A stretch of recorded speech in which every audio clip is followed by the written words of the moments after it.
Assalamualaikum warahmatullahi wabarakatuh. Yang terhormat Ibu Filosofa, SCMSM, selaku dosen pengampu mata kuliah Manajemen Merek dan teman-teman yang saya banggakan. Di sini kami dari kelompok 6 yang akan membahas terkait bab 5 yang berjudul Merancang Pemasaran Program untuk Membangun Ekuitas Merek.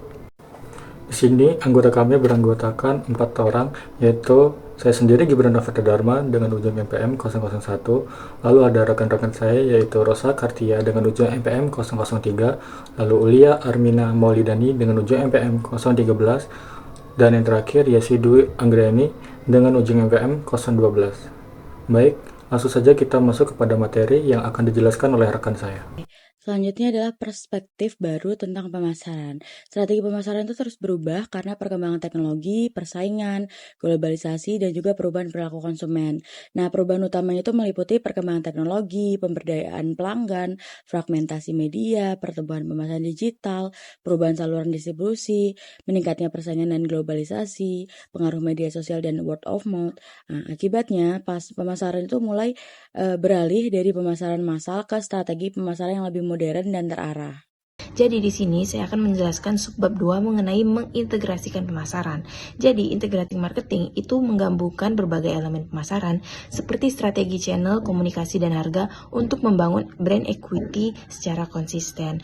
Nah, brand equity bisa dibangun melalui banyak cara, melalui channel strategi, communication strategi, hingga pricing strategi.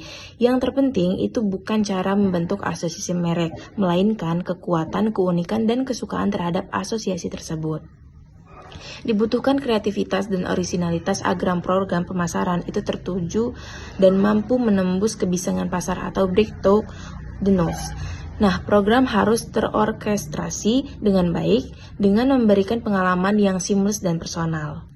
Nah, hal pertama yang akan dibahas adalah personalisasi pemasaran. Seiring berkembangnya internet dan semakin terfragmentasinya media massa, kebutuhan akan pemasaran personal semakin tajam.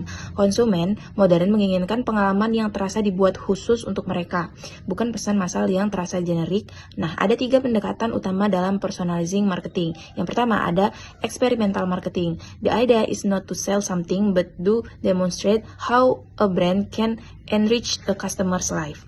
Jadi, menghubungkan produk dengan pengalaman unik dan berkesan bagi konsumen. Ada 4 bentuk pengalaman, itu ada entertainment, education, estetik, dan escapist. Nah, SIMS experimental marketing menciptakan koneksi sensori emosional pada berbagai touchpoint. Brand experience scale terdiri dari 4 dimensi, ada sensori, efektif, behavioral, dan intelektual. Merek paling eksperimental itu contohnya ada Lego, Victoria's Secret, ada iPod, ada Starbucks.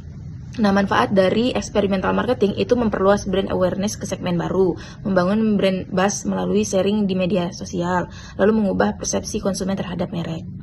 Selanjutnya, yang kedua itu adalah relationship marketing. Nah, menempatkan kebutuhan pelanggan sebagai pusat dari semua aktivitas pemasaran, memperluas kedalaman deep dan jangkauan breadth program brand building, yang dimana ini berfokus pada retensi pelanggan bukan hanya akuisisinya saja. Nah, yang terpenting adalah mendapatkan pelanggan baru itu 5 kali lebih mahal dari mempertahankan yang lama. Rata-rata perusahaan kehilangan 10% pelanggan setiap tahunnya. Penurunan defeksi pelanggan 5% itu adalah peningkatan profit 25-85%. Ada 3 konsep dalam relationship marketing. Konsep yang pertama adalah mass customization, yang dimana ini membuat produk sesuai spesifikasi pelanggan secara massal, contohnya itu ada Nike. Lalu yang kedua itu ada personalization atau one-to-one marketing, yang dimana ini menyesuaikan penawaran berdasarkan data individu, termasuk location-based marketingnya. Lalu yang terakhir itu ada permission marketing, yang dimana ini memasarkan hanya setelah mendapatkan izin eksplisit dari konsumennya. Lalu yang ketiga itu ada permission marketing. Nah, Seth Godin itu pelopor konsep ini berargumen bahwa pemasaran tradisional, interruption marketing, iklan TV, billboard, direct mail sudah tidak lagi efektif karena konsumen terlalu sering diganggu dan sudah kebal. Nah, solusinya adalah permission marketing, yang dimana memasarkan kepada konsumen hanya setelah mendapat izin eksplisit dari mereka. Ada 3 sifat kunci dari pendekatan ini. Yang pertama adalah anticipate. Konsumen memang menantikan pesan dari merek. Personal, pesan relevan dengan individu tersebut. Relevan. Topiknya memang menarik bagi si penerima. Jadi Godin ini juga menggambarkan 5 tahap dalam membangun permission marketing. Mulai dari izin situasional, prospek mengizinkan akses data, kepercayaan merek, hubungan personal, izin berbasis insentif atau poin atau hadiah, hingga tahap tertinggi di mana konsumen itu sudah benar-benar bergantung pada perusahaan. Selanjutnya yaitu menyelaraskan berbagai pendekatan pemasaran. Jadi setiap pendekatan personalisasi menekankan spek brand equity yang berbeda, namun semuanya bertujuan membangun ikatan konsumen merek yang lebih kuat. Nah, implikasi terhadap marketing mix 4P itu adalah konsep 4P tradisional, product, price, place, dan promotion tidak sepenuhnya mencakup program pemasaran modern. Nah, aktivitas seperti loyalty program atau pop-up store tidak selalu masuk ke satu kategori 4P. Namun, perusahaan tetap perlu memutuskan apa yang dijual, bagaimana menjualnya, dan berapa harganya. Fokus pengembangan atau extrinsic factor, produk strategi, value pricing strategi, atau channel integration distribution strategi. Yang dimana pendekatannya itu kalau mass customization itu kekuatan utamanya itu adalah relevansinya lebih tinggi, loyalitas perilaku, dan terikat sistem. Kalau one-to-one atau permission marketing, kekuatan utamanya itu relevansi, loyalitas, dan ketertarikan sikap. Lalu eksperimental marketing itu kekuatannya itu brand imagery, lalu perasaan emosional, dan komunitas merek itu sendiri. Selanjutnya adalah produk strategi. Nah, produk strategi ini adalah pendekatan perusahaan dalam merancang, mengembangkan, dan mengelola produk untuk menciptakan nilai bagi konsumen dan memperkuat posisi merek di pasar. Nah, tujuan utamanya adalah untuk memenuhi kebutuhan dan keinginan konsumen, kemudian menciptakan diferensiasi produk. Selanjutnya adalah untuk membangun loyalitas merek, dan yang terakhir adalah untuk mendukung keunggulan kompetitif perusahaan. Nah, berikutnya adalah peran produk dalam bersaing. Nah, produk ini merupakan elemen utama dalam membangun brand karena produk adalah pengalaman langsung konsumen terhadap merek. Nah, peran produk dalam branding. Yang pertama adalah untuk menyampaikan kualitas merek. Kemudian yang kedua, membentuk persepsi konsumen. Yang ketiga, menciptakan pengalaman penggunaan, dan yang terakhir adalah menjadi dasar kepuasan dan loyalitas pelanggan. Nah, selanjutnya ada perceived quality. Ini adalah persepsi konsumen terhadap kualitas keseluruhan produk dibandingkan dengan alternatif lain. Nah, di sini ada faktor yang mempengaruhi. Yang pertama ada kinerja produk, yang kedua ada keandalan produk, yang ketiga ada desain dan fitur, keempat ada daya tahan produk, dan yang kelima ada reputasi merek. Nah, perceived quality yang tinggi dapat meningkatkan, yang pertama ini ada kepercayaan konsumen. Jadi konsumen akan percaya terhadap suatu merek, dan yang kedua ada loyalitas merek, dan yang terakhir ada nilai merek atau brand equity. Kemudian managing customer post purchase, yaitu strategi produk ini tidak akan berhenti setelah pembelian, tapi juga meliputi pengelolaan pelanggan setelah purna jual. Tujuannya adalah untuk meningkatkan kepuasan pelanggan, mengurangi keluhan konsumen, dan membangun loyalitas jangka panjang. Nah, kemudian apa sih strategi yang dapat kita lakukan?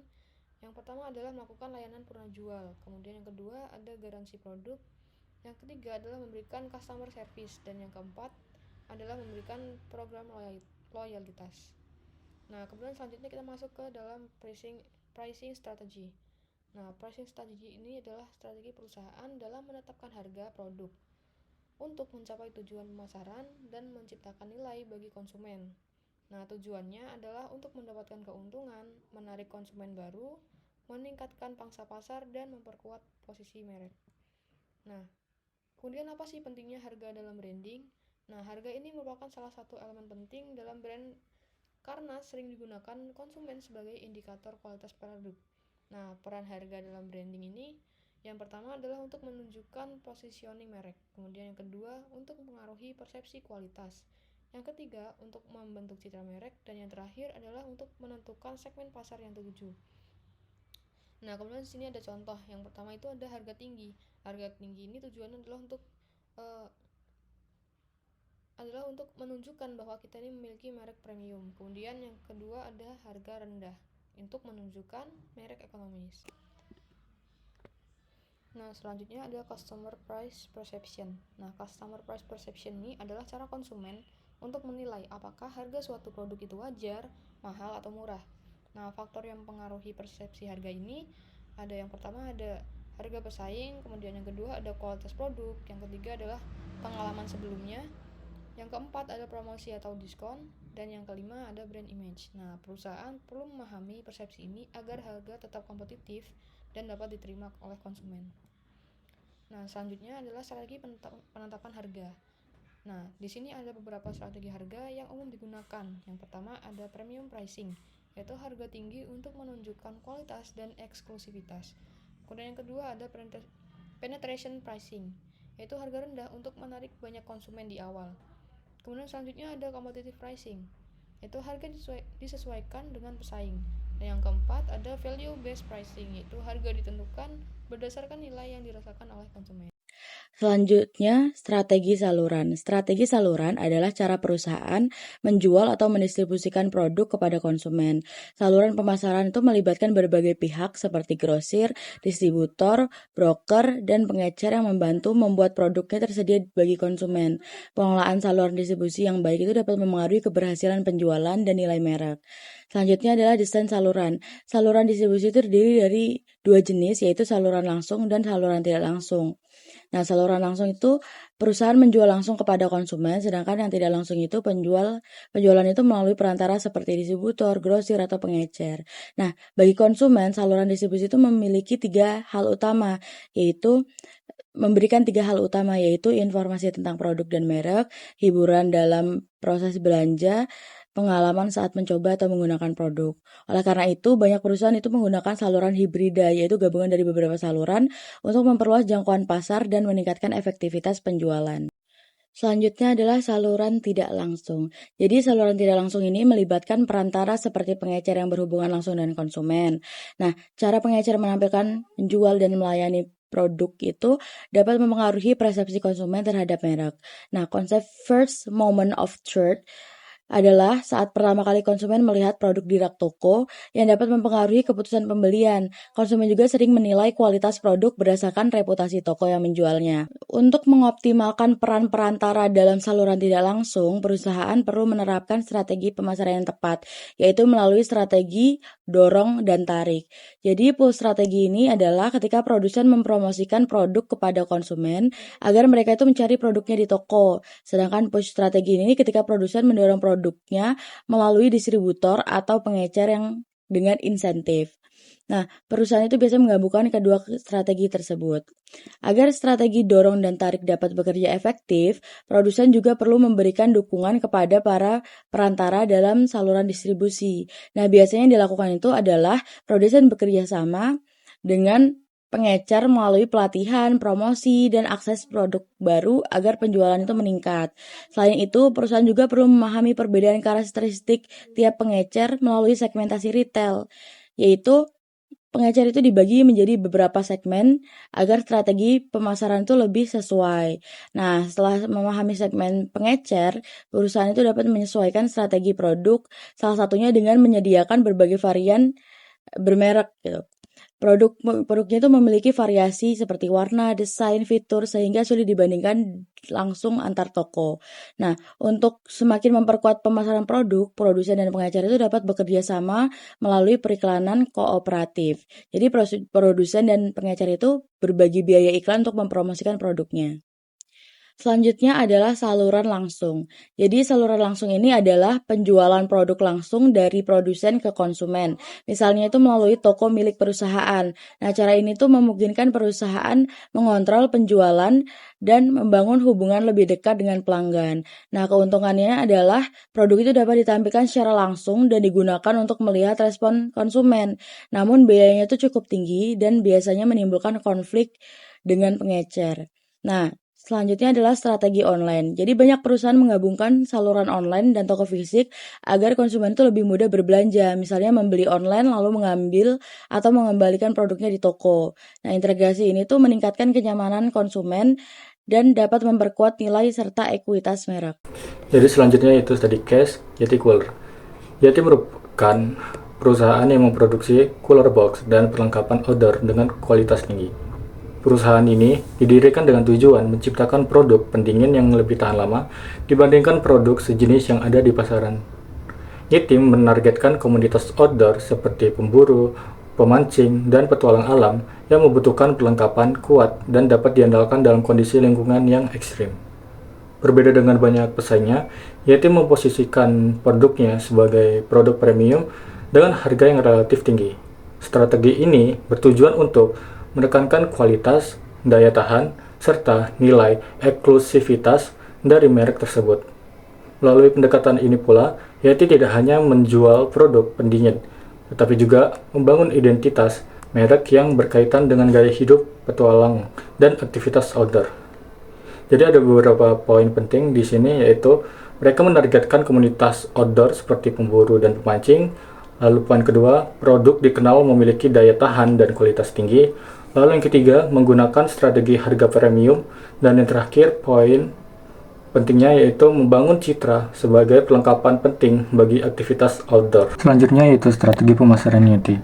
Untuk membangun brand yang kuat, Yeti menerapkan berbagai strategi pemasaran yang menekankan hubungan dengan komunitas dan pengalaman konsumen. Perusahaan tidak hanya mempromosikan produk melalui iklan tradisional seperti poster atau banner dan semacamnya, tetapi juga memanfaatkan pendekatan berbasis komunitas dan digital marketing. Salah satu strategi yang digunakan adalah kerjasama dengan individu atau komunitas yang memiliki keterkaitan dengan kegiatan outdoor, istilahnya seperti influencer. Selain itu, Yeti aktif menggunakan media sosial dan konten visual untuk menampilkan aktivitas petualangan, sehingga konsumen dapat merasakan keterkaitan emosional dengan brand tersebut. Dengan strategi ini, Yeti berhasil membangun citra merek yang autentik dan relevan dengan gaya hidup target pasarnya. Jadi ada poin-poin pentingnya, yaitu yang pertama menggunakan endorsement dari komunitas outdoor, lalu yang kedua memanfaatkan media sosial dan konten visual, lalu yang ketiga ada mengembangkan storytelling tentang aktivitas petualangan, dan yang terakhir poinnya yaitu menciptakan hubungan emosional antara brand dan konsumen. Lalu selanjutnya hubungan study case dengan bab 5. Jadi kasus Yeti ini menunjukkan bagaimana program pemasaran dapat digunakan untuk membangun dan memperkuat brand equity. Dalam bab 5 juga dijelaskan bahwa program pemasaran yang efektif harus mampu menciptakan asosiasi merek yang kuat di benak konsumen. Hal ini dapat dicapai melalui kombinasi produk berkualitas, komunikasi pemasaran yang konsisten, serta pengalaman konsumen yang positif. Yeti berhasil menerapkan konsep tersebut dengan mengintegrasikan kualitas produk, strategi komunikasi, dan keterlibatan komunitas dalam satu pendekatan pemasaran yang terpadu. Dengan cara ini, konsumen tidak hanya melihat Yeti sebagai produk pendingin biasa, tetapi sebagai bagian dari gaya hidup dan identitas komunitas outdoor. Jadi poin-poin pentingnya yaitu program pemasaran membantu membangun brand image yang kuat. Lalu, poin yang kedua, komunikasi merek menciptakan asosiasi positif di benak konsumen. Lalu, poin ketiga, integrasi produk, komunitas, dan media memperkuat brand equity. Lalu, poin yang terakhir, meningkatkan loyalitas konsumen dan nilai merek.